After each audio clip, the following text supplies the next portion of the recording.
Je ne peux m'empêcher de voir dans le geste quasi réflexe de Francky un signe. Jouer du satie sans ne jamais l'avoir appris, comme s'il venait d'une mémoire intime, c'est un signe. Le signe de reconnaissance d'un autre, avec qui on partage quelque chose sans trop savoir pourquoi. Et j'ai moi aussi aimé très vite Satie, sans comprendre pourquoi, mais avec l'intuition de reconnaître en cette musique quelque chose de commun. Peut-être était-ce, je l'ai découvert récemment, son engagement politique au Parti socialiste et communiste. Ou bien le fait qu'ils disent que c'est la matière sonore qui fait l'originalité du musicien. C'est curieux.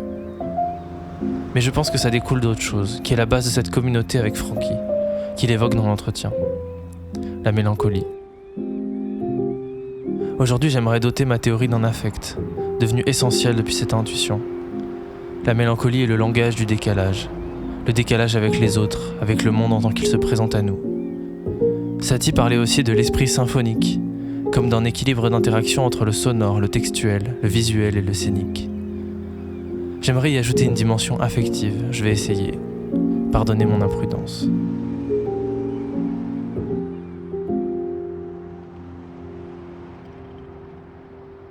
Si aujourd'hui la mélancolie n'est plus qu'un vieux terme scientifique délaissé, c'est tant mieux. La science nous la laisse pour penser le monde hors de son autorité. Nous savons désormais que la mélancolie s'installe dans la psyché du sujet. Dans La mélancolie au miroir de l'enfance, le philosophe Jérôme Poré explore une phénoménologie augmentée d'éléments psychanalytiques pour comprendre les causes de cette souffrance.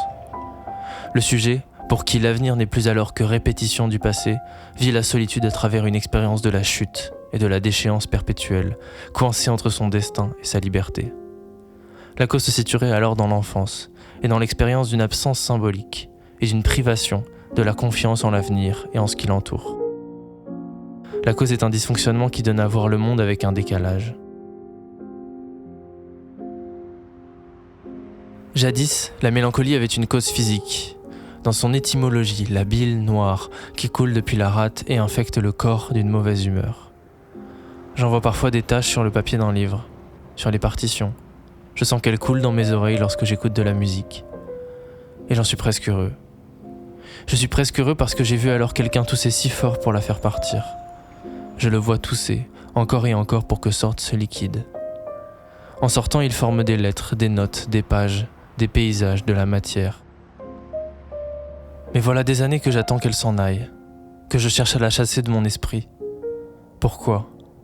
Qu'est-ce qui m'amène à vouloir chasser ce sentiment qui pourrait être à la base de ce qui fait une sensibilité révolutionnaire ? Ne peut-on pas considérer au contraire que les sociétés obsédées par le fait d'aller bien vont vers une forme de fascisme, d'autoritarisme où on étouffe ? De même que les écrits de Durkheim ont montré que le crime est le signe de la santé d'une société, ne pourrait-on pas penser que la mélancolie est le signe d'une société humaine et libre ?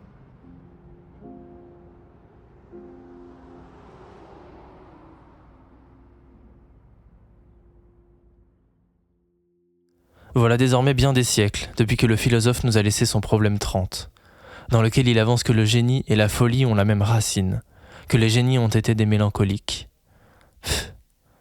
Ce surnom venu de ses traducteurs fait d'Aristote une figure majeure, porteuse d'une autorité inégalée chez les Grecs. Mais ce que souligne Jackie Pigeot, c'est que la mélancolie parle davantage du lien que l'on a avec soi-même et avec les autres que les autres maladies.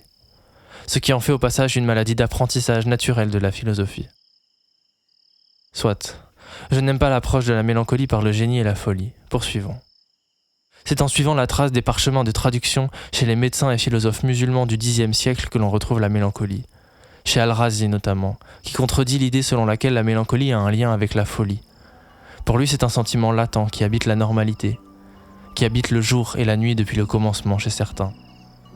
Par ailleurs, dans ses 5 principes éternels, Razi affirme que le temps s'est créé lorsque l'âme s'est liée à la matière, ce que nous pourrions utiliser pour expliquer que la matière, celle dont il est question ici, soit liée avec le temps dans notre perception.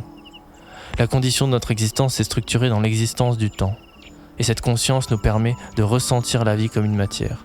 C'est parce que chaque seconde est conditionnée dans son rapport au début et à la fin qu'elle se charge du chaos alentour pour devenir une matière que nous ressentons. « 700 ans plus tard, est écrit un des textes les plus marquants sur la mélancolie. Un pasteur anglais, Robert Burton, livre en 1621 une anatomie de la mélancolie, liée au siècle qu'il traverse et son acculturation religieuse, sa forte angoisse de la mort. Il apporte un remède fait de musique, de vin, de parfum couplé à un régime évacuateur. Jusqu'ici, la cause est encore physique, liée à la rate et à cette bile noire qui se répand dans le corps du condamné. Face au temps qui fuit, à la mort omniprésente, à un monde qui menace de se renverser, face à l'hostilité de la fortune, à la tyrannie des étoiles, le sujet est anxieux. Voire il se perd. Mais ce sort est réservé à quelques-uns seulement. La mélancolie est une punition de Dieu pour les hérétiques, et sa rêverie un chemin vers l'enfer, comme dans le tableau de Lucas Cranach l'Ancien.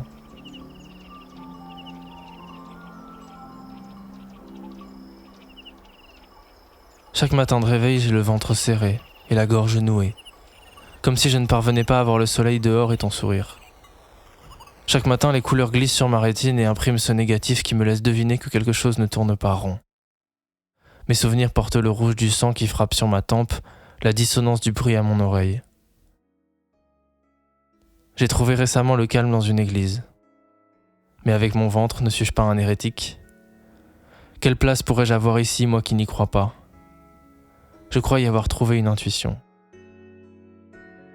Pour celles et ceux qui vivent cette vie et entendent Sioran dire que chaque instant devient un destin, que tout ça vient de l'expérience du tragique, je recherche où est-elle.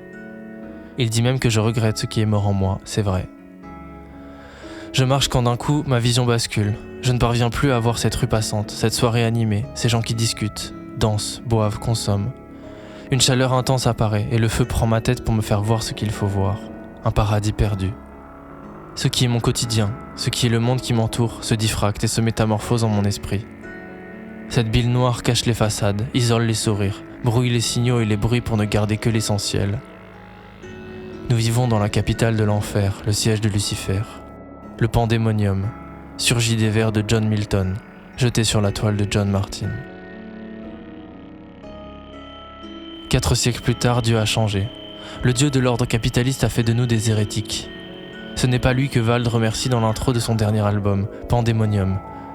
Une fois cassé, le robinet de dopamine promis par le capitalisme cesse de fonctionner et cesse de le déguiser en cet Eldorado que les citoyens occidentaux croyaient avoir au prix de la destruction et de la colonisation du reste du monde.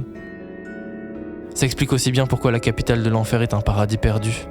L'Occident est maudit dans sa course à l'extraction de richesses et de ressources. Dans Que des problèmes et Prozac Zopixan, Vald réalise tout ce qui le détruit et que son esprit lui attribue comme étant de sa responsabilité. Le mercantilisme lui vend de quoi perdre la tête, perdre la mémoire et retrouver cette hypermnésie dans laquelle il s'identifie comme seul fautif de son destin. La légalité n'est plus pertinente pour penser le monde, des médicaments sont vendus et ne guérissent pas. La figure du médecin qui regarde trop mal comme garant de l'équilibre et qui pourtant accuse le patient montre la véritable nature du monde qui entoure et enferme, surveille et punit. L'enfer joue avec ses sens, se cache dans ses réflexes, dans ses impressions, jusque dans ses rêves, dans Roche Noire, où sa seule interface avec le monde est finalement son moyen de paiement. Dominé par l'impression de ne rien savoir, à l'image des savants qui ne sont pas d'accord entre eux, le sujet retrouve sa dignité quand il nomme le monde.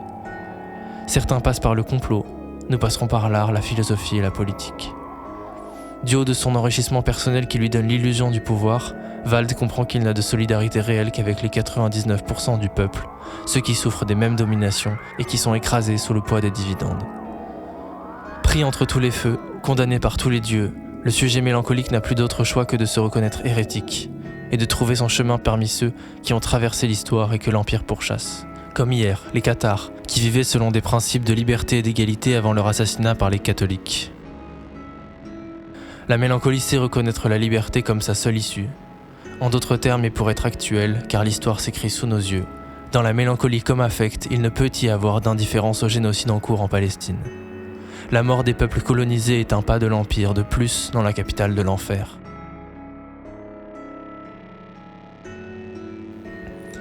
Paul Gilroy décrit cependant une mélancolie post-coloniale en Occident, un sentiment de regret face à ce qui a été rendu à la décolonisation. Mais c'est dans le même sens que la mélancolie gaie de Didier Ribon, qui est un sentiment de perte vis-à-vis de la norme, un sentiment d'échec et d'inconfort dans l'impossibilité à correspondre à celle-ci, et ainsi accéder au cadre de la vie hétéronormée.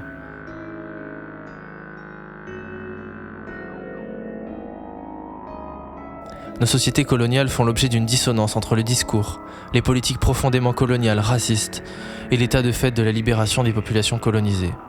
De même, il existe une mélancolie dans le genre, les travaux de Judith Butler nous l'ont démontré. À nouveau, cette dissonance irréductible entre la performance du genre et les injonctions que nous fait ce dernier. Cet affect est effectif lorsque nous expérimentons les limites de nos conditions. Cette prison crée le décalage et c'est en cela qu'elle est à la portée de tous.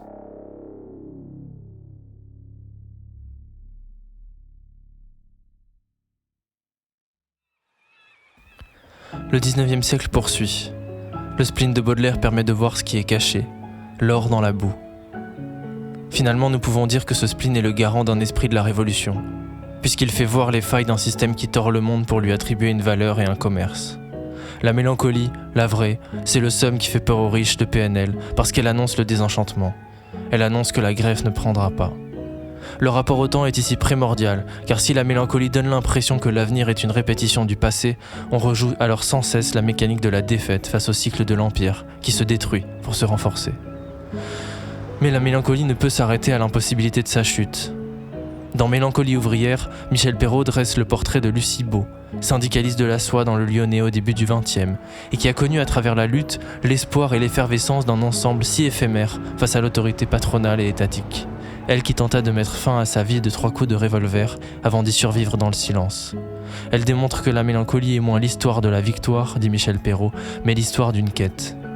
J'ajouterai que c'est l'histoire de fugitives et de fugitifs qui, dans l'espoir qu'ils ont en eux, portent le monde qui survit dans nos têtes, dont nous avons le devoir de nous souvenir pour perpétuer cet héritage. Pour en revenir à Jackie Pigeot dans ses Prolégomènes à une histoire de la mélancolie, il reconnaît l'histoire comme le meilleur ferment de la mélancolie. Je cite : « Devant César à la guerre civile en France, il n'y a que des sujets à pleurer. Devant ce monde fou, 3 solutions. Le rire de Démocrite, les pleurs d'Héraclite ou la pétrification de Niobé. La mélancolie révèle l'être humain comme un être complexe qui, face à la contemplation du monde, prend le risque de voir s'introduire en lui le doute sur sa rationalité, l'absurde qui alimente le désespoir. » Alors à quoi bon tout ça ?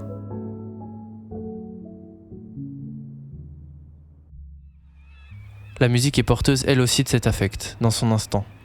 Satie parle de musique instantanéiste, où seule l'expérience du maintenant a une valeur, pour son éphémérité. La musique est un souvenir ou un instant dans lequel elle modifie la réalité comme nous l'avons vu depuis le début. Elle ajoute des sentiments, ajoute de la pensée. Il existe un nombre incalculable de chansons dont le titre est Mélancolie, où le sujet est là, de Zamdan à Léo Ferré, de PR2B à Garou, ou d'Amiens 16. Seulement voilà, elle est présente sans que l'on y prête attention, dans ce monde où l'on est obsédé par l'envie d'aller bien, entouré par la désolation. Habiter la tristesse et la transfigurer, c'est revenir dans la maison que nous ont laissée les révolutionnaires de l'histoire pour en repeindre les murs et l'actualiser. Nous reprenons un flambeau en quelque sorte pour tuer cette solitude, ces fantômes et cet affect, qui sont notre force.